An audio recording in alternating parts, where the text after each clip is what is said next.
Hello everyone, this is Terry Mitchell from the Voice on Fire interview series, and I'm going to take a few moments to go through a traditional acknowledgement. I would like to acknowledge the traditional custodians of this land, the people that are the traditional owners and the land that I work on and that I live on, and to pay my respects to the elders, the past, the present and the emerging, and from my ancestors to yours, I say sorry. And I get quite emotional when I do that, because I really wear that sense that Australia is hurting in a lot of ways, that it's the traditional people and their ancestors who are really in a situation where they need to be heard.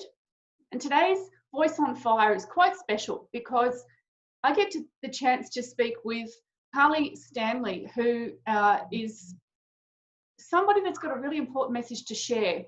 And Carly's from New South Wales, and as the CEO and founder of Deadly Connections, I wanted to hear directly from Carly her message and what her amazing mission is and what she does, which I think is really quite just, it's quite, not only is it an essential service, but it's one that I think a lot of people probably don't really understand what really goes on. And just from my own, you can hear I'm mumbling. I'm so choked up with emotion on this because it really matters to me that this story is heard from the people who really know what's going on. So without me going on too much more, I want to introduce Carly. Thank you for joining me, Carly. It's an absolute pleasure to have you with me today. Thank you for having me. So as I mentioned, you're the CEO and founder of Deadly Connections, and I'd like to let people know a little bit more what it is you do. These are the three questions I usually ask. What is it you do? Why do you do it? And who do you do it for? So let's sort of start off with that. Yeah, so we are Deadly Connections Community and Justice Services, and we created my husband and I created our organisation in direct community response to the overrepresentation of Aboriginal, our First Nations people in both the child protection and justice systems. So we're based in New South Wales, and we work with Aboriginal people, families and communities, but particularly those impacted by the child protection and justice systems. We aim to positively disrupt intergenerational disadvantage, grief, loss and trauma by providing holistic, culturally responsive interventions and services to First Nations people and communities, again, particularly those impacted by the child protection and justice systems. So our vision is to break cycles of disadvantage, trauma, child protection and justice involvement so that our First Nations people can transition from from surviving to thriving. Absolutely, yeah, wow. And you look, the biggest challenge that I hear in all of that is you're up against the system, and you're not just there supporting your people, you're also trying to break stigma, you're trying to address misrepresentations and just a system that's essentially biased. Would you say that that's the case? Yeah, I mean, we can only speak from our experience, and in our experience, the system is inherently biased. It's built on a foundation of, I guess a white person's world, a non-Aboriginal person's world. It doesn't. The foundation of the system doesn't take into account our cultural, social, economic, spiritual, mental, and physical needs. So it's failing our people, and it's failing them miserably. And we know that through, statistics. But what we have to remember with statistics is every single statistic that is presented to us is a person. It's someone's mum, it's someone's dad, it's someone's son, it's someone's daughter, it's someone's children. So, we know what the stats are. We don't try and talk about them that much, but we just want to make sure that people understand that this is a human issue. It's not a political issue. It's, if one of us wins, we all win. So we need to make sure that that any support that we're providing people, well, particularly Aboriginal people, it targets the community, because we can't just work at an individual level when we face so many shared challenges across different Aboriginal communities across Australia. Yeah, yeah, absolutely. Yeah, and you know, we could all try and dance around the idea that, you know, talking about Indigenous people's misrepresentation in the justice system, and we can talk about, you know, the Black Lives Matter movement, but at the heart of it is people that are of colour, people that are just, they're not getting the appropriate recognition for their culture, for their needs are not being met. And you know, that's such a for me, I know that I don't understand the issues because they're not affecting me. And I know that when I thought about wanting to interview you specifically, because I know I've been following you on LinkedIn for quite some time, and some of the topics and the material that's coming through is showing me that people like myself who genuinely have a massive sense of compassion and want to be able to not necessarily help. I don't know how we can help, but I think that's the crux of it for someone like me, is we don't know how to really appreciate what's happening, and we want to help. People like me want to help. We want to do something. We want to make sure that we are on your side and showing that we support what you're trying to achieve. But for me, there's no real way unless we have these conversations. And I wanted to have a conversation with somebody that is able to say, this is really what's happening.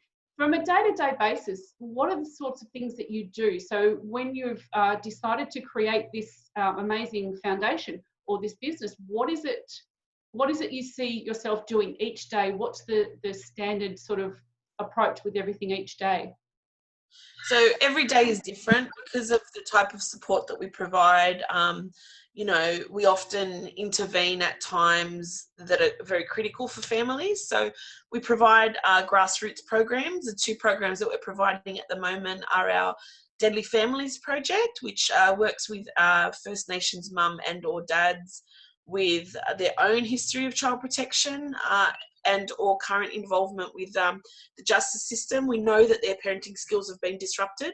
So we work with them and we address child protection concerns to try and reduce and minimise the risk of children being removed.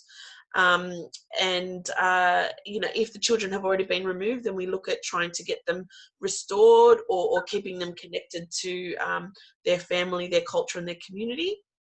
And then the other project that we have at the moment is our Street Smart project, which was on the project the other night. Yeah, and that's an intervention. Yeah, you seen that? Yeah, yep. Great.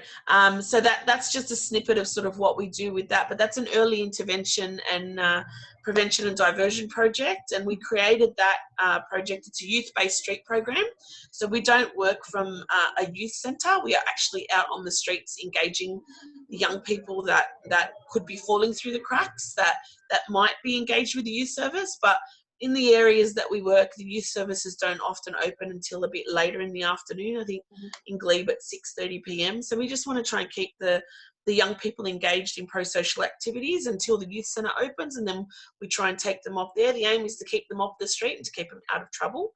And they're the two programs that we've got going at the moment. But in addition to that, we often get phone calls from community members who have loved ones in custody or who are battling the child protection system who just don't know where to go at the moment. So we get lots of inquiries for support that we try. You know, we're not funded, we're completely under-resourced. We don't get any state government or local government funding at this stage. So we try to support them as much as we can with what we've got. And the other thing that we do is we also advocate for systemic change. So at the moment, we're involved in a campaign to raise the age of criminal responsibility. And at the moment, we lock up kids as young as 10. we are advocating that that's raised to 14 in line with international standards, and that we focus more on programs such as the Street Smart Project, where we can divert young people away from the criminal justice system, because we know sending them to prison doesn't work. We know sending them to prison makes them come out worse than what they went in. There are many other ways that you can get involved in. I know, you were talking about how to get involved, Terry. And if you head over to our website, we've got a list of deadly ways to get involved. And there's a whole range of options of things that you can do to support our work. Fantastic. Honestly, I'm astounded by the amount that you achieve, and you're not funded. I cannot believe that a service as vital as what you do doesn't receive any funding at all.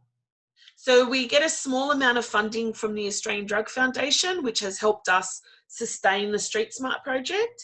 And the other way that we're able to provide services is through philanthropic funding. So that's generous donations from people who see the importance of our work. So the funding network was really instrumental in providing us some money to start our Deadly Families project, and more recently Cages Foundation has also given us some money to continue that important work. Without that money, we wouldn't have 1 cent to do what we're doing.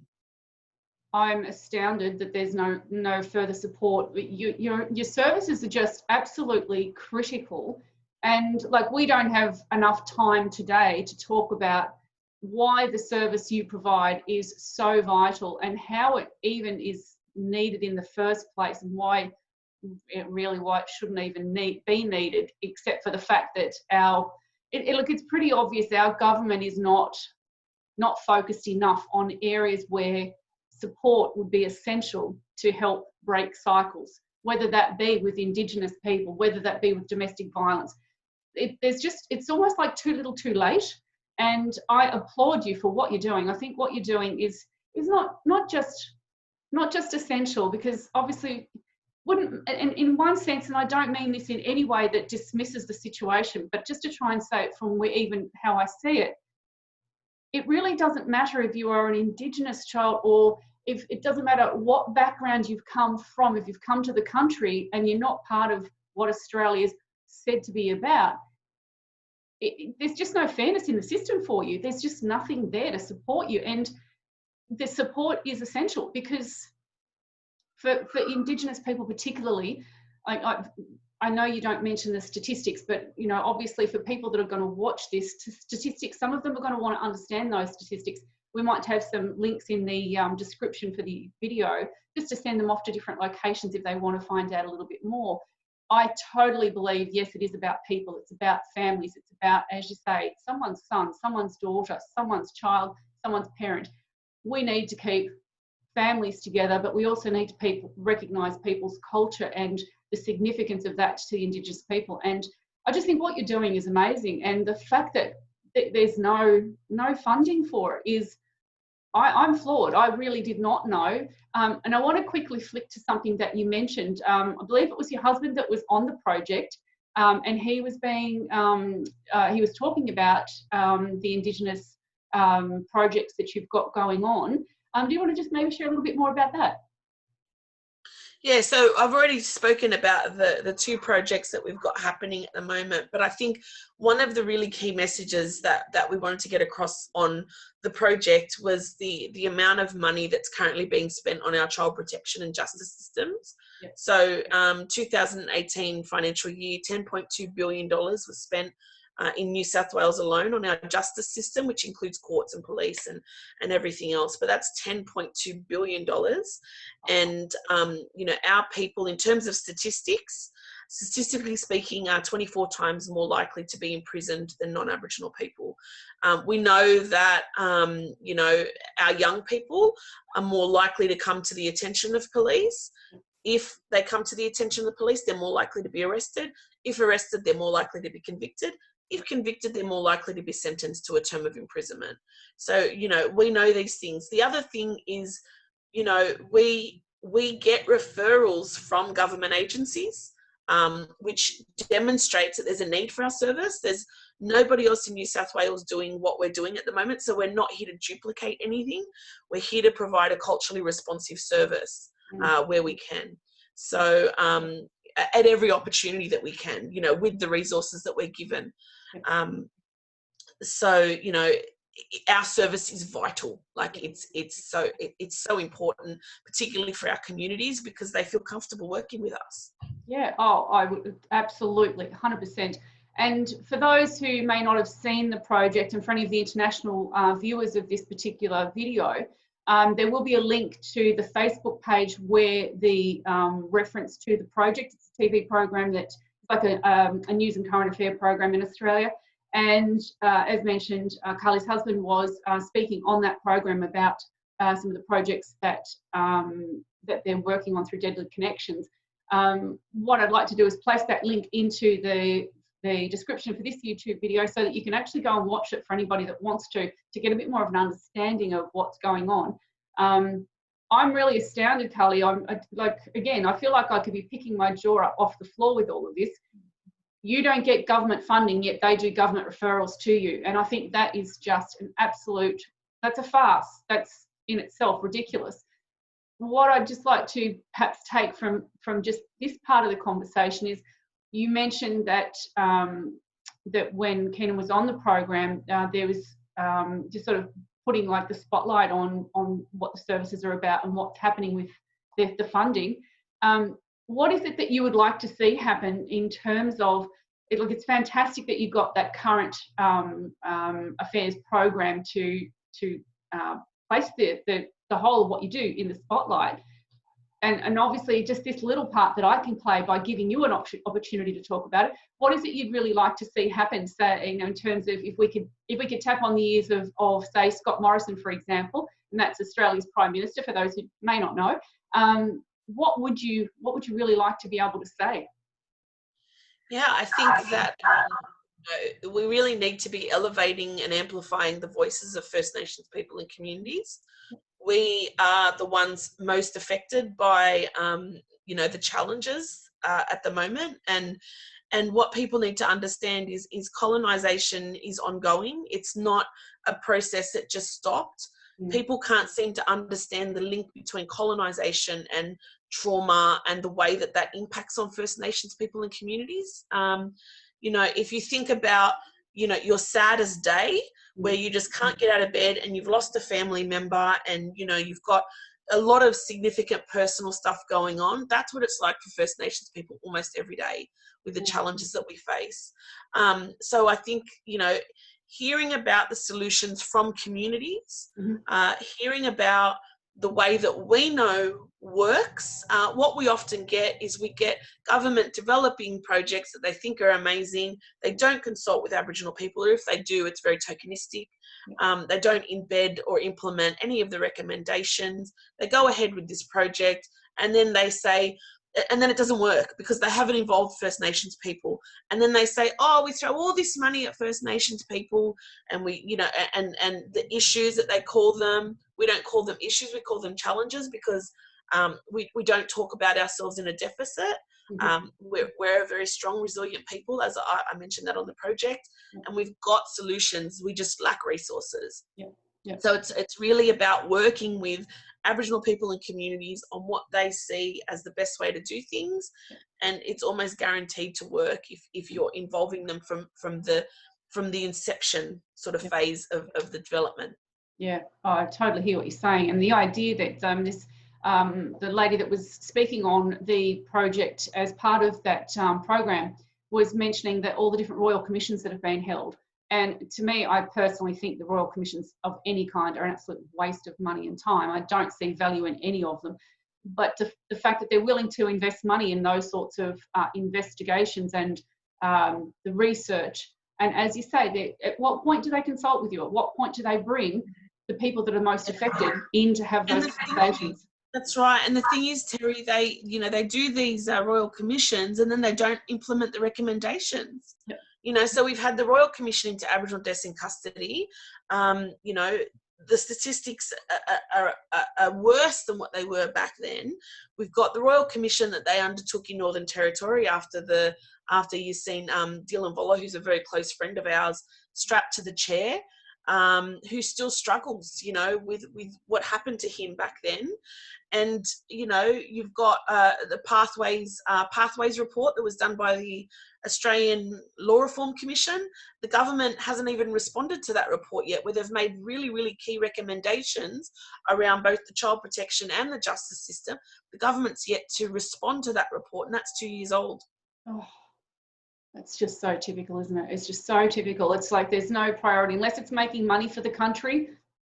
You know, at what point do they care? And that's the really tragic part of it. You know, people, I kind of, as I was about to kind of go off on another tangent there, I immediately recall the whole Rio Tinto blasting of their the lands. Yeah. That made me feel sick. And, you know, the idea that there was no one held accountable. There's no one held accountable. And to me, it's almost like there's just no, if it involves the Indigenous people, it's like it's just in that too hard basket, let's not deal with it. And I find it's to me that makes me really quite angry on behalf of all of, you know, the current Indigenous people and their ancestors, because if we don't take some degree of ownership of the participation that we've all had in some way, shape or form in allowing this situation to ferment the way it has, because we've just never, we're never giving it enough constant attention. It's like, okay, oh, it's a bit of noise over here now. Let's just, well, that's a squeaky wheel. We'll oil it now and it'll go away. Like, well, no, that's not what happens.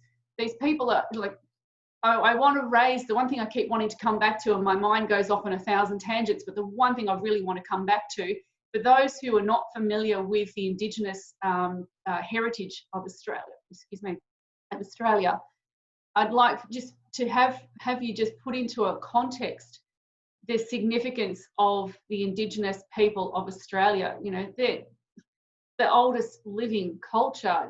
You know, share a little bit about what that means to you.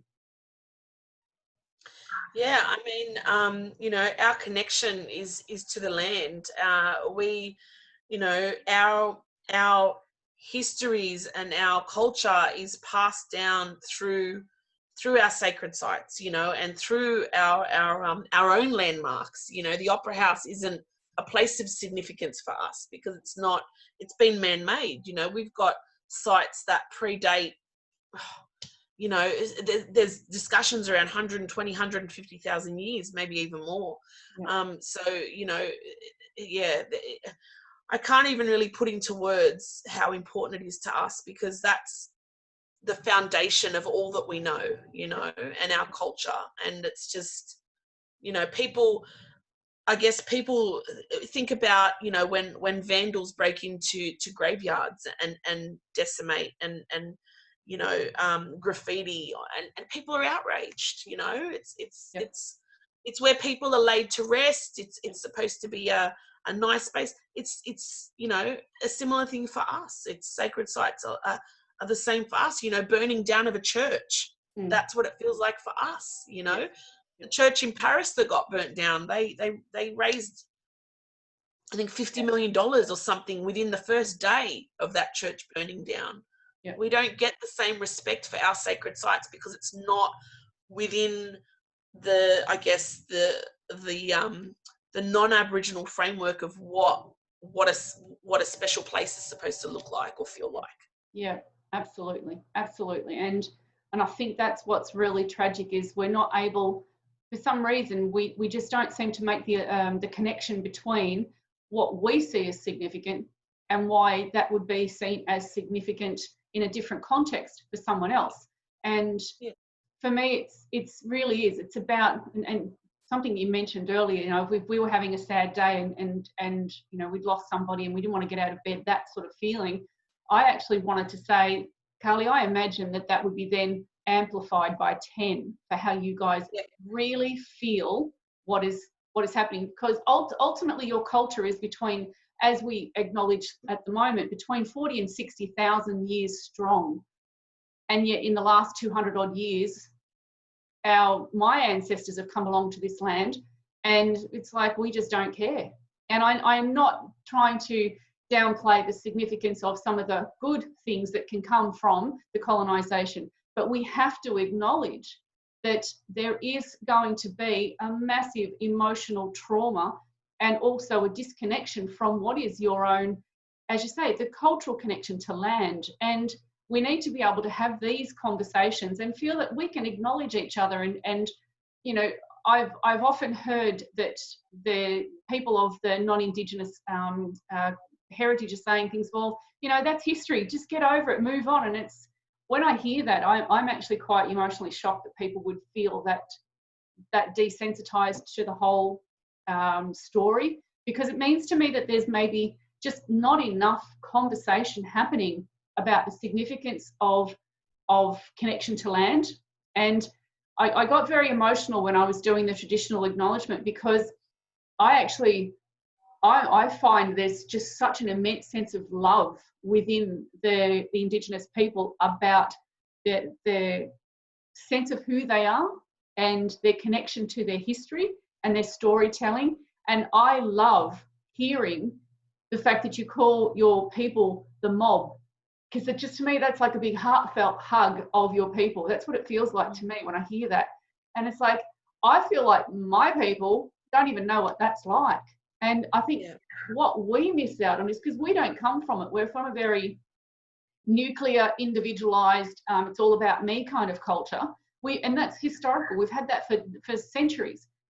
Yeah. And here you are, your people are the people that are all about connection.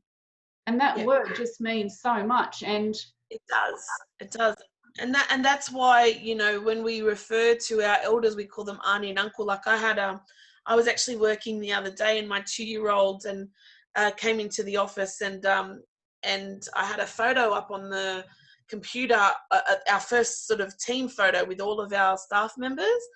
And I asked my 2-year-old, who is it? And he named every single person there as mum, dad, because it's Keenan and I, and we had another 3 people in the photo, auntie, and uncle, because that's his worldview. Everybody is family. Yeah, that's adorable. You know, that's how we operate, and that's how we've survived. We're communal. There's not an Aboriginal word for please or thank you, because everything is shared. Yep. You know, you give to me one day, I give to you the next time, and that's the way we operate. You know, there's not a person in our community that couldn't knock on our door for something to eat or somewhere to stay, and vice versa. You know, if we needed it, we'd be able to find somewhere to stay. You know, that's just the way we operate. Yeah, and I just think that's just that, again, that really hits me in the heart, because that's like, imagine if we were open to have these conversations on a regular basis, so that there was always that understanding. If someone was able to ask someone who is of an Indigenous background, please explain to me so that I know, so I understand, and then to really listen and hear. Because just by opening up these channels of conversation, we get a chance to have a better understanding. Because if I don't understand, or if I don't know, that really ultimately makes me ignorant, whether by choice or by pure situation. And ignorance is some of it's one of the most toxic things we can have, because if we're ignorant, we act, generally speaking, without consideration for someone else's way of life. I mean, if we can approve gay marriages, that's okay. We've shifted in our transition of thinking from back in the 60s and 70s, when being considered homosexual was a mental illness, and they were putting people in psychiatric centres, and they were going into prison, and they were being bashed, and all sorts of horrific things were happening to them just because of who they were. And in its own way, it translates in the same way, because if we look at legislations and the changes in the white person policies that were in place by the government here, your people weren't even acknowledged. Then at one point you were considered to be the equivalent of flora and fauna at one point, which I'm almost speechless when I see that, because how can you look upon somebody who is different for whatever reason and cast aspersions on them or dismiss them as being insignificant? I don't understand that myself. I can't function from that way of thinking. But for anyone that's watching this video, that's the sort of experiences the Indigenous people of Australia have had. not even been acknowledged by the government on so many levels throughout the time that colonisation took place.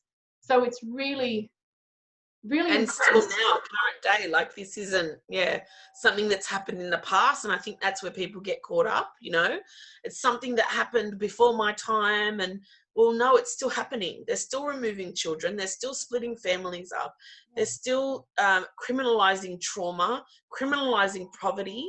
You know, it's still happening. It didn't happen a long time ago, and as unfortunate as, you know, I guess the issues that have started the Black Lives Matter movement, you know, we've seen over in the US what's going on, and you know, people are so disconnected, and they say, but Australia's not like that. But Australia is like that. Oh, yeah. You know, we've had 437 deaths in custody since the Royal Commission, and not one person has been held responsible for that. So we are like that. And, you know, I think, you know, both my husband and I have been really, really inspired by the amount of people who are now taking an interest. You know, better late than never. Like you said, if you're ignorant before and you don't know, but now people know. People have an opportunity to learn more about what's going on. It's not up to Aboriginal people to educate you all the time. Exactly. It's tiring. It's you know, it's better for your growth that you understand what's going on, and for your awareness, you know, because people just get online, and I mean, I don't read comments generally around stories, because there's always those negative people that'll just say, how about you don't commit crime? Yeah, exactly. It's like, really, like, if it was that easy, we wouldn't be in the position we are, you know. Exactly, because we need a whole transformation of the justice system, because it's just, you know, defunding, and, you know, it's just it's crazy, and it's not going to get any better until the people who are not directly affected are as outraged as the people that are, and stand up and say, we don't want this anymore. We don't want to spend our taxpayers' money on interventions that don't work. Prison doesn't work. We know that. Recidivism rates tell us that. Absolutely. It doesn't work. Nobody comes out better, you know. And for me, you know, when I used to work for corrective services, and I used to train the officers in terms of Aboriginal cultural competence, and I used to say to them, there's a very small percentage of people in prison who won't be in the community again. You know, Ivan Milat and, you know, Martin Bryan, and the people that just, they will never see the light of day.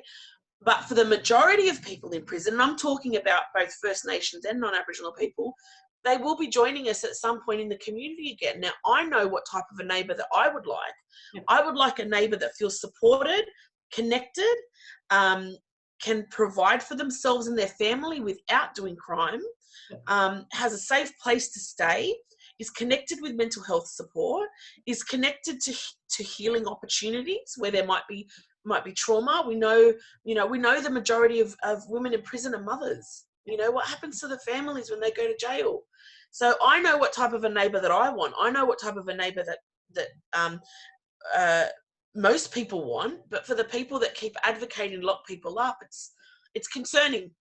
I don't think that they actually know what happens in jail and what type of an environment that is in there, and the way that people are forced to survive through violence, through antisocial behaviour. That's what happens in there. There is no doubt, no matter, you could have the conversation with anybody, and I would challenge anyone to tell me that the prison system, justice system is fair and equitable and works. Even the Attorney General, and I would love to have a conversation with him one day about why he thinks that the system currently is working well enough. I'd love to quote him, because I actually was listening to the quote that came through on the project interview. And I just think that if that's the mindset that people that are in positions of power can take, they're clearly so disconnected from understanding what really happens. And, you know, the prison system doesn't work. I've always known, right from even as a young person, it was easy to understand that if someone was going into a prison system as a first-time offender, no matter the simplicity of the crime, and I mean, this is not for people that have committed, say, murder and maliciously intended to commit that murder. This is for people that might have done breaking and entering, might have done something like maybe they got into a fight and they bashed somebody, and, you know, something that was at least serious enough to maybe warrant some sort of term of punishment, but taking them into the prison system, all they're doing is exposing them to people that have a criminal mindset, who actually do find value in being around criminals as part of their connection and network. And we know that that's the case. My background is actually in psychiatric nursing, and I didn't work in the forensic side of things. I was mainly working in the acute admission and also in the community. And, you know, I worked with some people who you just know they're going to continue to show up in psychiatric services. And if we just translate that same sort of approach across to the criminal justice system, once they're in, if they're not getting the appropriate supports and managements once they're back out of the system and out trying to be members of the community, they're just going to go back in. And part of the reason for that is once they're in, they get a free meal, they get a place to sleep, and it's actually relatively sort of safe, or at least safer than sleeping under the bridge. So there's partly the mindset they have going into the prison system. There are those that want to be part of it because it's kind of like part of their, it's all they're known, and it's in, to a degree, they've got like a family in there. And that does happen, and I've seen that myself. And if we don't break some of that cycle, as you say, you're looking at breaking cycles and breaking the patterns of what happens when someone comes into contact with the criminal justice system. If they're not getting the proper supports that recognise the culture that's behind all of this and the connection that they need to culture and family, you know, what are we doing? I think the fact that people experiencing homelessness feel that the only place that they can go to get a safe, warm bed is jail says a lot about our society. Absolutely. You know? Yeah. That's not good enough. And that's why we talk about investing in communities rather than in jail. Yeah. At the moment, where do we send people with mental health issues? Yeah. We send them to jail. Yeah. We send poor people to jail. We send homeless people to jail. Yeah. And what are we expecting is going to change by sending them to jail? They're going to come out, they're still going to be poor, they're still going to be homeless. Yeah. Yeah. You know, we need to invest in communities. We need to have more options for people who are experiencing poverty, who are experiencing mental health issues, who are experiencing homelessness. We need to be able to support them as a community, you know, because I think if anything, what COVID has shown us is that you can be on the other end of that receiving line in the blink of an eye. Nobody could ever have anticipated COVID and what that would look like and what it would do to industries and to families and to businesses, you know. Many people had to experience our Centrelink welfare system for the first time, and they didn't like it. Yeah. And changes were made to speed up processes.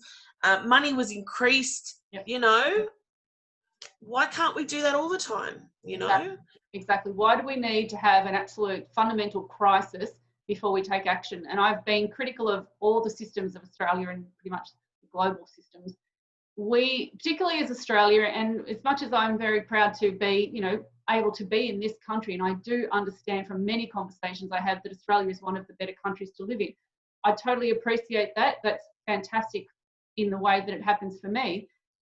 But I look around and I think Australia has a tendency to be the not only the she'll be right attitude that has pervaded Australia's you know, perceived culture, but the idea that we wait until there's an absolute devastating crisis before we actually step outside of our comfortable little bubbles to help people. And part of the reason I wanted to start the Voice on Fire interviews was to break open that opportunity to say everybody needs a helping hand. You don't need to be in crisis to be able to reach out and provide some form of support and help to somebody in a time of need, because we really don't know what's going on behind, you know, the mask that someone wears.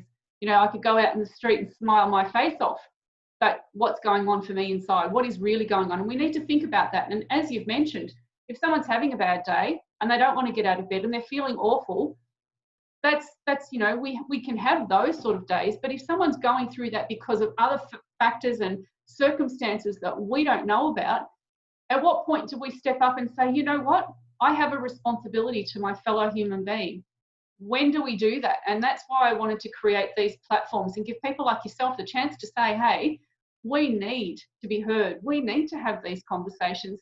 There are steps we can take. There are things that we can do. And I just want to applaud what you and Keenan are doing. What you're doing is absolutely incredible, because you've seen not only a need within the community for your people, but in the face of the ridiculousness of not being funded, you're still going with your total heart and soul into this.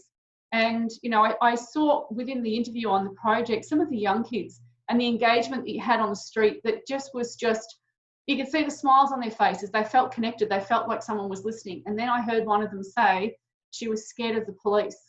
And I thought, you know, what kind of country do we live in where people are saying they're scared of the police? Because that happens in some of the countries over in other, you know, sort of more communist style places where the police are not your friends.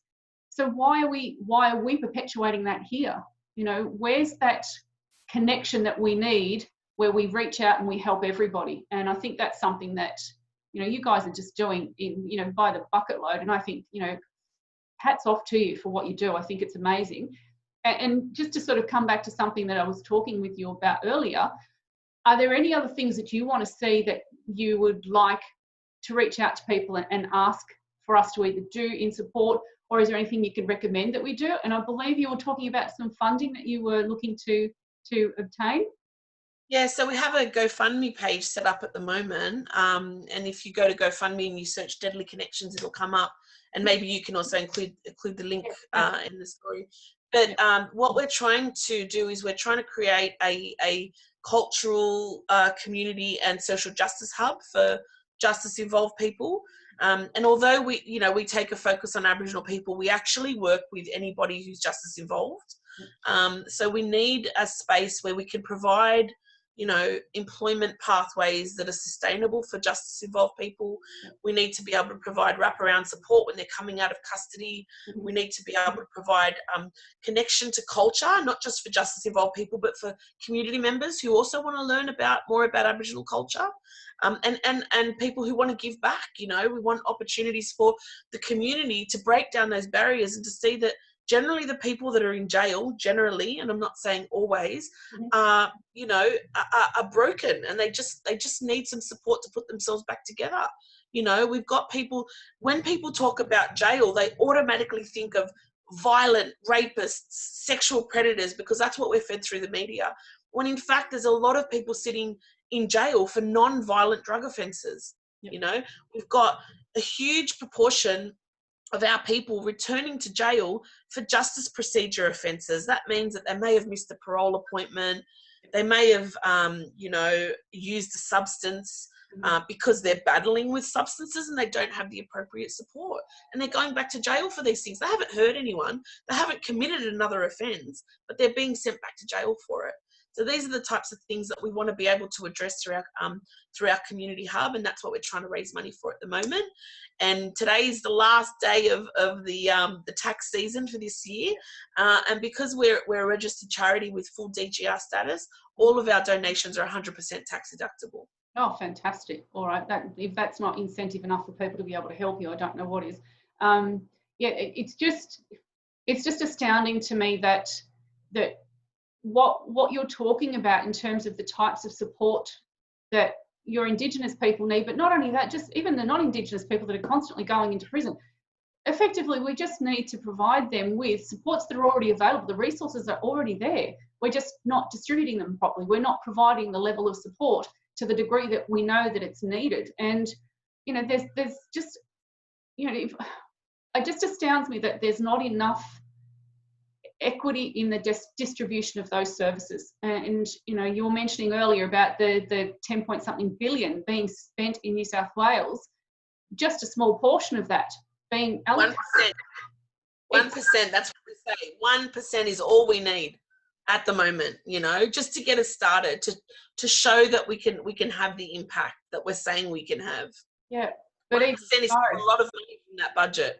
And even so, even if they were to take 5% of that, look at what else could be done with it. So really it's about, we need to, I received a piece of advice from a lawyer a while ago. It wasn't a lawyer that I had any actions or any involvement with, but I was fishing around for some advice. And the advice he gave me was the squeakiest wheel gets the most oil. And that's something that's sort of been coming into my conversations quite a bit. And I've learned the value of standing up and making noise, because the more we create that noise, the more it's going to start to want of a better word, irritate people. And if we've got that, it's a little bit like having a stone in your shoe. If it's there, you notice it and you end up taking an action.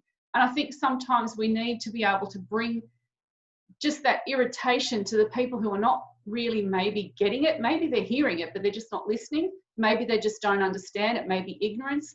There's got to be a reason why people are just brushing it off like it's annoying. And if that's not enough, we've got to start taking these actions. And I personally long for the day where we're just a cohesive community, a cohesive society. I long for that. I would love to be able to say that Australia is really the lucky country. I don't believe that at the moment. I'm quite jaded when I think about what Australia's real reputation is. And I want to see that we don't have to have, and I know this is a little bit utopian, but I don't want to see that we have to have the conversations around the colour of someone's skin or their cultural background or their history or any of that. To me, the ideal is we shouldn't need to have that conversation. It should be that we are embracing and accepting everybody that is where we are at. And that's what we're aiming for in terms of the messages that I'm looking at. So just from your perspective, is there anything that you would like to share as we look at wrapping up?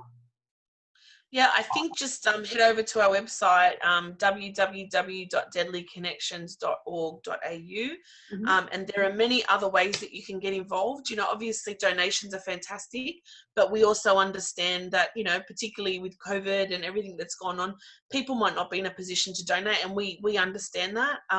But there are other things that you can do to support us. That includes, liking our pages, following our social media channels, liking our posts, sharing our posts, volunteering if you have the time. We're always looking for volunteers across many different projects of interest to people. And there are also other ways that you can get involved on our website. Yeah, fantastic. Now, you're located in Sydney in New South Wales. Is there any sort of future plan that you have for taking what you're doing around Australia as a national program? Yes, so we are actually, at the moment, we're registered in New South Wales as an incorporated association, but we are transitioning over to another legal structure that will allow us to go across Australia. We don't want to open offices in other communities, but we want to help those communities do what we've done. Yes, and provide the solutions to their own challenges. That's fantastic. Yeah, absolutely. I think that's a fantastic mission to have. And I guess just to wrap up, what I like to do is just to recap on the things that we've covered over. And really, it's a case of, so what is it you do? Who do you do it for? And why do you do it? So what is it we do? We work with Aboriginal people, communities and families, particularly those affected and impacted by the child protection and justice systems. And what were the other questions, Terry? So that's what you do. Who do you do it for, and why do you do it? Yeah, so we do it for our communities, but we also do it for other people who are justice involved. We won't turn anyone away. And why do we do it? We do it because there are no other culturally responsive services doing what we're doing. And we're doing it because of the statistics. We're doing it because we know, as Aboriginal people from our communities, without the statistics, that this is a huge issue that our people face. And we're trying to break free of that ongoing cycle of grief, loss and trauma for our people. Yeah, and it's a powerful and really essential mission. And I just want to say I applaud you for what you're doing. I think, just taking the initiative to step up and own the fact that you know more than anyone that that's what your people need. And it's just amazing that, what you're giving is just awesome. And I just hope that we can find a way, just even through this platform, to be able to encourage people that may not have been aware that once they've seen some of the links that are in the description, that there's, they can go to your website, they can go to the GoFundMe page, anything that they may be able to do. And hopefully it opens up more conversations that they want to have with you and find out how they can contribute more or be a part of the conversation, and ideally be a little bit more of a squeaky wheel for you, so that this doesn't fall on the deaf ears of the Scott Morrisons and the Christian, I think it's Christian Porter, I believe, is the Attorney General. We just need to keep making sure that they don't forget, and it's really essential that we acknowledge and pay our respects, because it's just essential. We can't not. So On those notes, thank you so much, Carly. I've really enjoyed this conversation. Thank you for sharing and letting everyone know exactly what Deadly Connections is doing in the world. Thank you. Thanks for having me. My pleasure.